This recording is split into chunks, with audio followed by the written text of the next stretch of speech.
Hello dear student, जैसा कि maths का पेपर का जो लेवल आया था थोड़ा लेंदी था, थोड़ा कंसेप्चुअल था, जिसके कारण जितना आप अटेम्प्ट करना चाहते थे और जितना स्कोर करना चाहते हो सकता है उतना नहीं हुआ।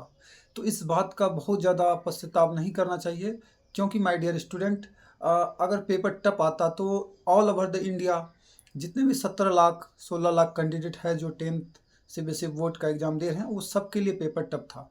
तो उस चीज़ के बजाय आप आने वाला जो एग्ज़ामिनेशन है उस पर आप फोकस कीजिए। जैसा कि इंग्लिश का पेपर हो जाने के बाद आपके पास लगभग 1 2 3 4 4 दिन का समय बचा हुआ साइंस के एग्ज़ामिनेशन के लिए। इन 4 दिन में आप क्या गलती नहीं दोहराएँगे और आपका पेपर स्मूथली बहुत अच्छा जाएगा, टफ भी आए, आसान भी आए, जैसा भी आए। आपको पहली बात दिमाग से हटा देना पेपर टफ आएगा या आसान आएगा, आपको सोचना है एक पेपर आएगा और उस पेपर को हमको केयरफुली अटेम्प्ट लेना है। केयरफुली अटेम्प्ट लेने के लिए आप एग्जामिनेशन से पहले 2-3 काम ज़रूर करके जाएँ। पहला, अभी भी अगर आप साइंस का बुक्स का एक्टिविटी पढ़ के नहीं गए हैं, फिर से रिपीट कर देते हैं। साइंस का जो एक्सपेरिमेंटल वाला पोर्शन होता है, एक्टिविटी के नाम से साइंस के टेक्स्ट बुक में दिया होता है, और एक्टिविटी उसका कंक्लूजन क्या है और एनसीईआरटी का जो सेटअप है, फिगर का सेटअप, वो देखकर आपको एक बार फिजिक्स, केमिस्ट्री और बायोलॉजी का देखकर ही जाना है। दूसरी बात, पिछले 3-4 दिन में आप कोशिश करेंगे कि हम रीडिंग हैबिट को डेवलप करें, क्योंकि कई बार ऐसा होता है कि एग्जामिनेशन में थोड़ा लेंदी क्वेश्चन आता है तो आप रीडिंग इरर करते हैं। तो पहली बात, आप रीडिंग हैबिट लगभग 30 से 45 मिनट अपने नोट्स में, अपने एनसीईआरटी के टेक्स्ट बुक में रीडिंग हैबिट डेवलप करेंगे। वो समझ में कितना आ रहा है, कितना पढ़े, वह इस यहाँ का पार्ट नहीं है। Only have to develop your reading habits. और इसके बाद आप एक्स्ट्रा में एक काम और करेंगे, जो कम्पिटेंसी बेस्ड क्वेश्चन है जो सीबीएसई के वेबसाइट पर ऑलरेडी दिया हुआ है, उस क्वेश्चन को एक बार आप ज़रूर अटेम्प्ट लेंगे, कम से कम 5-10 क्वेश्चन, ज़्यादा नहीं। ये हो गया कि आपको क्या क्या थोड़ा नया करना है। और दूसरी बात, जितने भी बायोलॉजी और केमिस्ट्री के डायग्राम्स है, you have to only overview and observations. अब बात आया कि ये सब चीज़ समझ गए, और दूसरी बात है कि पेपर को अटेम्प्ट कैसे लेना है। तो आप कोई भी पेपर को एक सैम्पल पेपर के तौर पर किसी भी,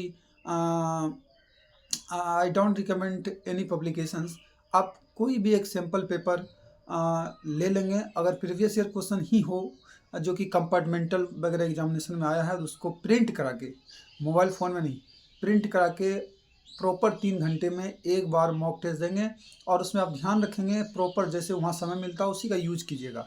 फिर मैं आपको बता दूं, सबसे पहले 15 मिनट का जो समय मिलेगा उसमें आप सिर्फ केस बेस्ड क्वेश्चन को सॉल्व करने की कोशिश कीजिएगा, और एमसीक्यू क्वेश्चन को जैसे ही आपको कॉपी मिले तो सबसे पहले एमसीक्यू का फॉर्मेट लिख दीजिएगा।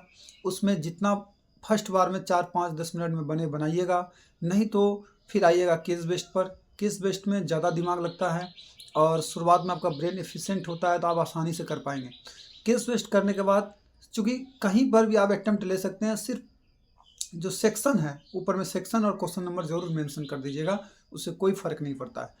जैसे आप थोड़ा सा आगे आएंगे तो केस बेस्ड के बाद कोशिश करना चाहिए कि जो लॉन्ग फॉर्मेट का क्वेश्चन है, 5 मार्क्स या 4 मार्क्स का क्वेश्चन है, उसको अटेम्प्ट ले। उसको अटेम्प्ट लेने में ये डिक्रीजिंग ऑर्डर में आप धीरे धीरे सॉल्व करते हुए जाए।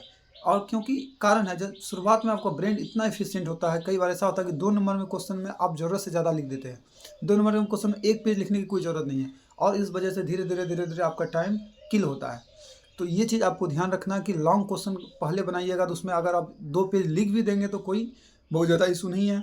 और जब भी आपको कॉपी मिले, आप कॉपी में एक तरफ तो मार्जिन दिया हुआ रहेगा और दूसरी तरफ आपको मार्जिन दे देना है, और कोशिश करना है कि आप टू दी पॉइंट लिखें, इफ़िशिएंट लिखें, पॉइंट वाइज लिखें, और डायग्राम्स का यूज करें, और प्रॉपर क्या कहते हैं कि अगर कोई टेबल बन सकता है उसका भी यूज कर सकते हैं। इससे पहले उधर मैंने आपको 2-3 टास्क दिए थे। पहला दिया था कि आप जितना भी एक्टिविटीज़ है उसको पढ़कर ज़रूर 2-3 बार जाएं। और सेटअप और डायग्राम्स को देख कर जाएँ। दूसरा मैंने आपको बोला था कि आप एक बार ज़रूर कॉम्पिटेंसी बेस्ड क्वेश्चन को सीबीएसई का जो वेबसाइट पर उसको देख कर जाएंगे। और तीसरा बोला था कि आपको एक रीडिंग हैबिट डेवलप करना है, लगभग 30-30 मिनट या 45 मिनट का per day reading habit develop करना अपने नोट्स में हेडिंग रिकॉल के मेथड से। आप हेडिंग देखेंगे और उसको छुपा करके पूरा चीज़ें लगाने की कोशिश करेंगे। और चौथा बोला था एक एक पेपर आपको अटेम्प्ट लेना है प्रीवियस ईयर क्वेश्चंस पिछले साल जो कंपार्टमेंटल एग्जाम हुआ था उसका। और उसके बाद धीरे धीरे धीरे आप स्मूथली एक काम करेंगे और आगे मैंने जो भी आपको बताया वो चीज़ को अगर फॉलो करते हैं और पूरा विश्वास रखते हैं अपने आप पर, तो जो पेपर अटेम्प्ट होगा और पहले 3 नंबर के मार्क्स को अच्छे से लिखिएगा, फिर एक बाउंड्री दे दीजिएगा, फिर 2 मार्क्स का लिखिएगा, फिर बाउंड्री दीजिएगा। अगर कोई क्वेश्चन गलत होता है, नहीं आपको आ रहा है, तो उसको लास्ट में आप अटेम्प्ट लीजिएगा। कहीं किसी क्वेश्चन में बहुत ज़्यादा टाइम किल करने की ज़रूरत नहीं होनी चाहिए। आप जैसे देखिएगा ये क्वेश्चन हमसे नहीं हो रहा है, थिंक नहीं कर पा रहे हैं, जस्ट मूव टू नेक्स्ट, वहाँ पर जगह भी नहीं छोड़ना है, दूसरा क्वेश्चन डाल करके उसको बनाना है और जब समय मिलेगा आपको फिर इस क्वेश्चन को अटेम्प्ट लेना है। आई थिंक जो भी बातें मैंने बताया आपको वो आपके एग्जामिनेशन में काम आए और आपका सबसे बेहतरीन एग्ज़ाम जाए।